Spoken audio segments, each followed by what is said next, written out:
नमस्कार दोस्तों। कुन्नूर में सीडीएस बिपिन रावत के हेलीकॉप्टर क्रैश में उनकी पत्नी समेत 13 जवानों की मृत्यु पर आपने बहुत सारी बातें सुन ली होंगी। आपको अब तक ये भी पता चल गया होगा क्यों वो सेना के लिए इतने इम्पोर्टेंट थे और वो क्या बहुत बड़ा काम कर रहे थे। जनरल बिपिन रावत ने तीनों सेनाओं को एक तरह से रिफॉर्म करने का काम किया था और तीनों को इंटीग्रेट कर वो इसके थ्रेटिंग कमांड बनाने पर बहुत तेज़ी से काम कर रहे थे। इसके अलावा उन्होंने कई सारे जो रिफॉर्म किए उसके कारण ही उनको सीडीएस बनाया गया था।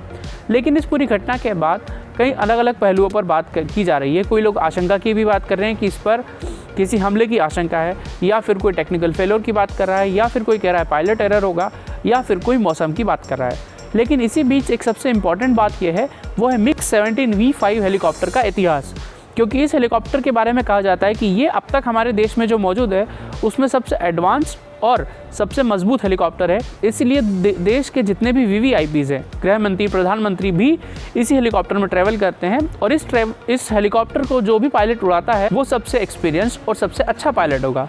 और इस केस में भी सीडीएस बिपिन रावत का हेलीकॉप्टर जो उड़ा रहे थे MiG-17 V5, वो थे विंग कमांडर पृथ्वीराज, और वो 2002 से ही सेना में है, यानी कि 19 साल का एक्सपीरियंस है और ऐसी हज़ारों घंटे उन्होंने हेलीकॉप्टर्स उड़ाए हैं। और सबसे खास बात यह है कि इस हेलीकॉप्टर के बारे में कहा जाता है कि ये सबसे रिलायबल हेलीकॉप्टर है, क्योंकि पहली बात तो इसके अंदर ट्विन इंजन है, और अगर एक इंजन ख़राब हो जाता है तो भी दूसरा इंजन होता है, और अगर दोनों इंजन भी ख़राब हो जाए तो भी ये हेलीकॉप्टर क्रैश करेगा ही नहीं। यानी कि ये हेलीकॉप्टर कभी क्रैश नहीं करता, जिससे टाइटैनिक के बारे में कहा जाता था कि ये कभी डूबेगा ही नहीं। वैसे इस हेलीकॉप्टर के बारे में भी कहा जाता है कि इसके ऊपर आँख बंद करके भरोसा किया जा सकता है, क्योंकि अगर इसके दोनों इंजन भी ख़राब हो जाते हैं तो भी ये ऑटो रोटेट मोड में आकर सेफ लैंडिंग करा सकता है। ये पैराशूट की तरह अपने आप धीरे धीरे नीचे आकर उतर जाएगा, और इसको उतारने के लिए किसी हेलीपैड की ज़रूरत नहीं है। ये किसी भी तरह के उबड़ खाबड़ टेरेन पे भी उतर सकता है, और इसकी उड़ान के लिए भी कोई ऐसा नहीं है, किसी भी जगह उड़ सकता है, किसी भी मौसम में उड़ सकता है। दिन रात, गर्मी, बरसात, ठंड, किसी भी मौसम में ये उड़ान भर सकता है। इसीलिए इसको सबसे भरोसेमंद हेलीकॉप्टर माना जाता है। और MiG-17 V5 हेलीकॉप्टर सबसे एडवांस इसलिए भी है क्योंकि ये हथियार के साथ उड़ता है।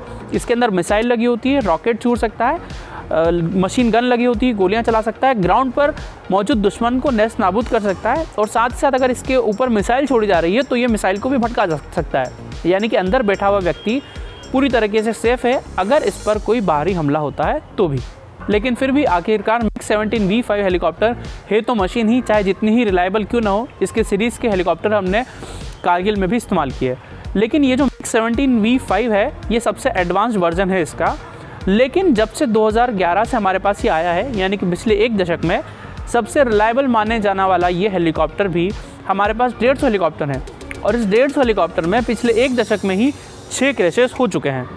आपको ये लिस्ट में दिखा रहा हूँ, देखिए 2011 में ये पहली बार क्रैश हुआ, उसके बाद 2013 में क्रैश हुआ, 2017, 2018 और 2021 में भी 1.5 महीने पहले ही एक क्रैश हुआ है अरुणाचल प्रदेश में। वो भी 17 V5 हेलीकॉप्टर ही था। हालांकि इसमें किसी भी क्रू की मृत्यु नहीं हुई थी, लेकिन हेलीकॉप्टर क्रैश हुआ था। अगर आप गौर से देखेंगे तो इस लिस्ट में अधिकतर जो एक्सीडेंट्स हुए हैं वो अरुणाचल प्रदेश और उत्तराखंड में ही हुए हैं। 2 केदारनाथ के पास हुए हैं और 2 हुए हैं अरुणाचल प्रदेश में, जबकि 1 हुआ है जामनगर में।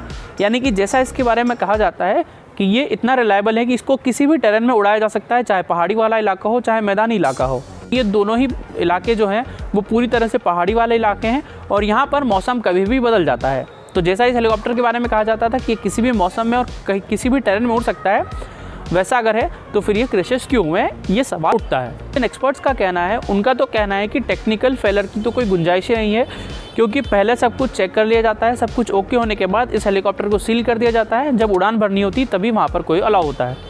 दूसरा, पायलट फेलियर की बात लगभग नामुमकिन की तरह है, क्योंकि पायलट सबसे बेस्ट होता है। तीसरा, ऑल ऑफ अ सडन कोई फेलियर आ जाए तो ही शायद कुछ ऐसी घटना हो सकती है। और चौथा पॉइंट है ख़राब मौसम और ड्रिजलिंग। जैसा कि हम देख भी रहे थे इस वीडियो में कि मौसम वहाँ पर बहुत ज़्यादा ख़राब था, लेकिन एक्सपर्ट्स तो कहते हैं कि इसको किसी भी मौसम में उड़ाया जा सकता है, तो फिर यह भी दिक्कत नहीं आती है। और अगर मौसम बहुत ज़्यादा ख़राब भी होता तो पायलट के पास ऑप्शन होता है कि वो मुड़कर वापस उस जगह जा सकता है जहाँ से उन्होंने उड़ान भरी थी। अब एक और जो आशंकाएँ आने लगी हैं सामने, वो है साइबर हमले की।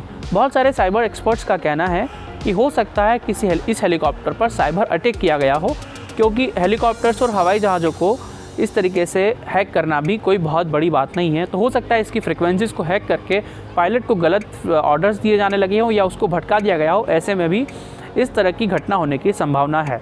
तो इसलिए इसको भी नकारा नहीं जा सकता। और दूसरी बात है कि ये हेलीकॉप्टर जहाँ पर उड़ रहा था वो इलाका जो है श्रीलंका से लगता हुआ इलाका है और वहाँ पर लिट्टे को समर्थन करने वाले बहुत सारे लोग रहते हैं।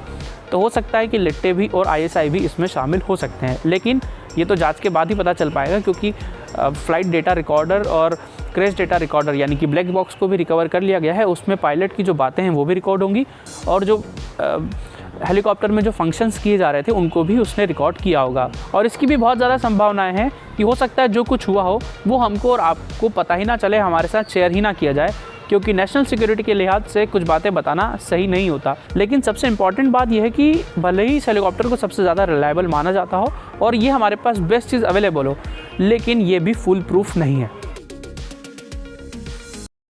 रूस का बना ये हेलीकॉप्टर 60 देशों द्वारा इस्तेमाल किया जाता है और करीब 12,000 हेलीकॉप्टर ऐसे पूरे दुनिया में इस्तेमाल किए जा रहे हैं, लेकिन वहाँ पर भी ऐसे एक्सीडेंट्स हुए हैं। 2008 में सबसे पहले इनका ऑर्डर दिया गया था, जब 70 हेलीकॉप्टर्स ऑर्डर किए गए थे रूस से और 1.3 मिलियन US डॉलर्स का ये कॉन्ट्रैक्ट हुआ था, यानी कि एक हेलीकॉप्टर हमको करीब 80 करोड़ प्लस का पड़ा था। और उसके बाद 80 हेलीकॉप्टर्स का और ऑर्डर दिया गया था और आज हमारे पास MiG-17 V5 के 150 हेलीकॉप्टर्स उसके बाद 2011 से 2018 के बीच में कमीशन हो गए थे। इस हेलीकॉप्टर की अन्य खासियतें ये है कि इसको दूसरे हेलीकॉप्टर्स की तरह बहुत ज़्यादा नीचे नहीं उड़ाना पड़ता, करीब 6000 फीट की ऊंचाई तक ये उड़ सकता है। 250 किलोमीटर प्रति घंटा की स्पीड से उड़ता है, पहली बात तो ये, यानी कि बहुत तेज़ स्पीड इसकी है। और दूसरा ये कि 13,000 किलो तक का वज़न इसमें ले जाया जा सकता है और इसीलिए इसका इस्तेमाल जो है युद्ध में भी किया जाता है, क्योंकि असला बारूद जो है वो काफ़ी भारी होता है, इसलिए इसका इस्तेमाल किया जाता है। काफ़ी ज़्यादा स्पेस है इसमें, 3 क्रू मेंबर्स के अलावा 36 लोग इसमें यात्रा कर सकते हैं। 24 स्ट्रेचर्स इसमें लगी हुई है आइट साइड में, ताकि अगर घायल होते हैं लोग, जैसे सैनिक घायल होते हैं या दूसरे रेस्क्यू ऑपरेशंस में भी, इसीलिए इसका इस्तेमाल किया जाता है। और इसलिए इसको ट्रांसपोर्ट हेलीकॉप्टर भी कहा जाता है, क्योंकि इसके अंदर स्पेस ज़्यादा है, वज़न ज़्यादा उठा सकता है और रेस्क्यू ऑपरेशंस में काम आ सकता है। एम्बुलेंस की तरह भी इसका इस्तेमाल किया जा सकता है, इसलिए सबसे बेस्ट हेलीकॉप्टर इसको कहा जाता है। तो उम्मीद है ये वीडियो आपको अच्छा लगा होगा। अगर अच्छा लगा है तो लाइक ज़रूर कीजिएगा, कमेंट करके अपनी राय ज़रूर बताइएगा इस स्पेसिफिकली साइबर अटैक के बारे में, ये क्योंकि इसके बारे में बहुत कम बात की जा रही है, लेकिन अंदेशा ज़रूर है।